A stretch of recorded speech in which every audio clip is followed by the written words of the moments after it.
imagine when Bird played a little place in Brooklyn, he didn't get Max Roach necessarily. And there's plenty of examples on tape of him playing with, you know, 4 to the bass drum, boom, boom, boom, boom, boom, but not feathering. I mean, playing the bass drum. And guys who really weren't at the anywhere near the level of what he was used to. And, you know, it didn't bother Charlie Parker, man. He was able to do what he did. And I always remember that, you know, somebody pointed that out to me years and years ago, and I said, I didn't think about it until I came to the situation of describing it to you and get to start thinking about it. But there's got to be a way to be able to do what you want to do, and what you feel, and what you hear, and what you think, in any circumstance, even if you're playing a goddamn tango. Somehow you can do some part of what you do. Of course, that could take a little figuring out, a little slyness maybe, back door kind of stuff, but that's part of being professional and being able to do what you have to do, because you play with a lot of different people. I spent a lot of time in Europe, going one day, I just came back this week, playing with different people, and you know, every country there has a different aesthetic almost. And certainly from the standpoint in general of Europe, what they think of as, you know, straight ahead jazz, and what Americans straight ahead jazz. I mean, it's changing because everything's homogenized now, but you know, 10 years ago there was a big difference before that. And you have to make it work, and you do as best you do. I remember, during in the 70s when you played, you know, like during the day you play fusion and stuff like that, and rehearse, and then at night, you know, I'd be playing with Chet Baker or Stan Getz or somebody. And I remember one drummer who started to take some liberties. Sonny Stitt turned around and said, "Come on, man, play!" You know, like he didn't want to hear like anybody breaking time. In those days, they could get tough on you. Stan Getz, Dexter was the same. They could get rough on you if you were fooling around. Because that was the day the soul was supreme, and rhythm section was the support system. You know, piano got a soul, bass got a soul, but when the horn player was playing, especially if he was the band leader, in the case, it was his show, and he didn't want anything upsetting the card.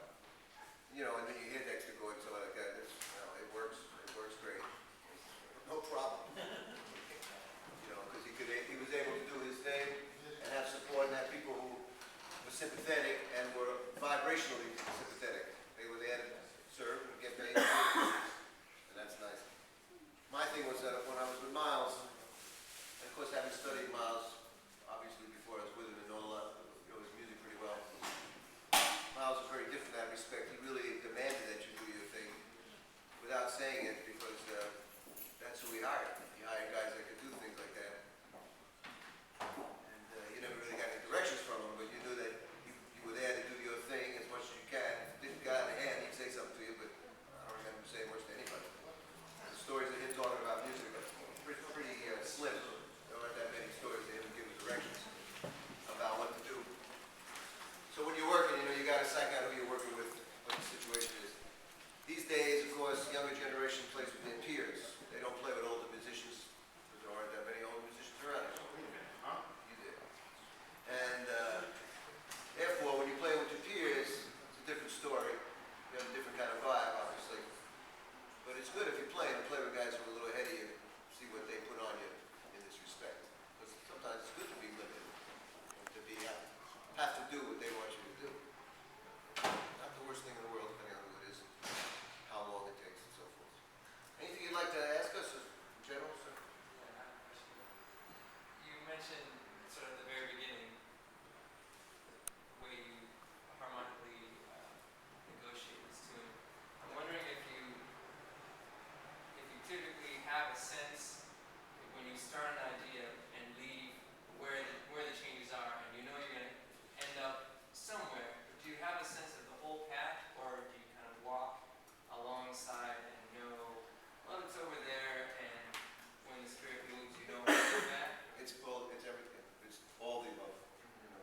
Sometimes you definitely are. I mean, I try not to be, but I certainly have to, at times, resort to a pattern or a thing that I know will work a certain way. Depending on the familiarity of the tune. So we don't play this tune. I don't know.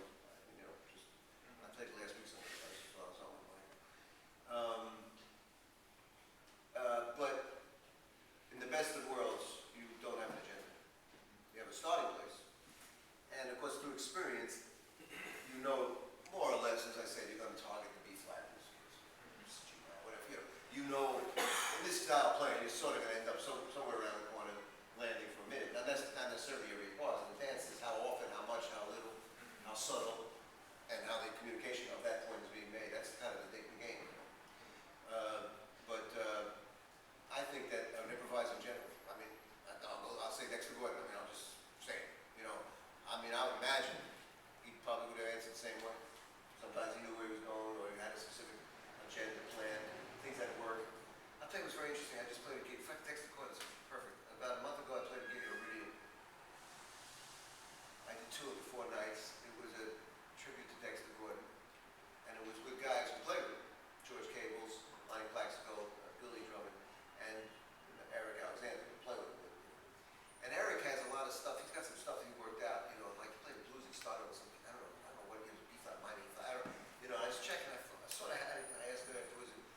definitely played this, I mean, he was making a point of hitting it, playing it.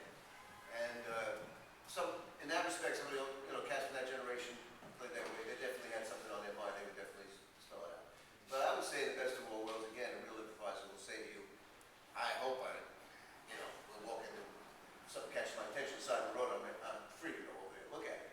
Just like walking, you walk in the woods, see a nice tree, boom, but you want to get out of it before, the wolf comes and eats your ass. Red Riding Hood, you got to get out of it. The thing is, if you get lost over there, then your responsibility to the other people, to the audience, is lessened. You have given up a little bit of your responsibility, which is to keep things solid together. So we're free, and you want to be free, you want everybody to be free, free. Cha-cha-cha-cha, lovely. But on the other hand, you do have responsibility to the cast, in the sense of like, not too much, not too, blah, blah, blah. And that depends on we were playing for, decades already, so we know each other. And to the listener, up to a point. Not that I think about it, but I do think about the presentation in the sense of like, how far are we going? Now, if we play another tune, I don't know if we'll do it. That has no plan. That's a different story. Stuff like that. Now, in the old days, the '60s, when we started playing tunes, learning them, guys used to play tunes and they go free. Probably happens right now. Probably happened right here tonight. And that was a stage that a lot of guys used to do. You play like All You Need to something, and then you play free. Which a tune like All You Need kind of get away with it. But All You Need, I don't know. And I enjoyed that stage of playing because at least you had the beginning point. But the problem was that most of the time, as soon as you say let's play free, it was like beginning, boom, boom, boom. Oh, and back to the tune. When we went back to the tune, it was the dumbest thing in the world. It was like after the fact. And I'll never forget a comment. This brings me back to about 1966, 67. I was in this jazz interactions contest, the diploma. And I was playing with my group, and it was Billy Taylor, Chris White, Jimmy Otis, who we know well. I remember Jimmy for sure. Maybe one or two other. And they were like the judges, and we were, 18, 19, 20, whatever. And I got a little later, because there was a tune called Slumber. I recorded it with Elvis. It was the first tunes I ever wrote. Title was called Slumber. Slumber means sleep. Right? So, of course, at that time, anything I played was like, Storm City. There was no such thing as rest. I remember, I don't know if it was Billy or Jimmy Owen said, well, young man, it sounds great. You guys are really into it. He said, but I don't know why you titled the tune Slumber, because it had nothing to do with slumber. It was more like tornadoes. Now, of course, titles, we don't talk about that. But the point was, he made a point, and I've thought about it over the years, and these kinds of things you think about later on, was that, a mood is a mood. And means his name is now, okay, Autumn Leaves, it had nothing to do with the French guy who wrote Autumn Leaves, or whoever put the words to it. But once you start that hand and do something like that, there's a mood established in the first 4 bars, and you're kind of obliged to go with the flow. And that's what happened when we were playing free, and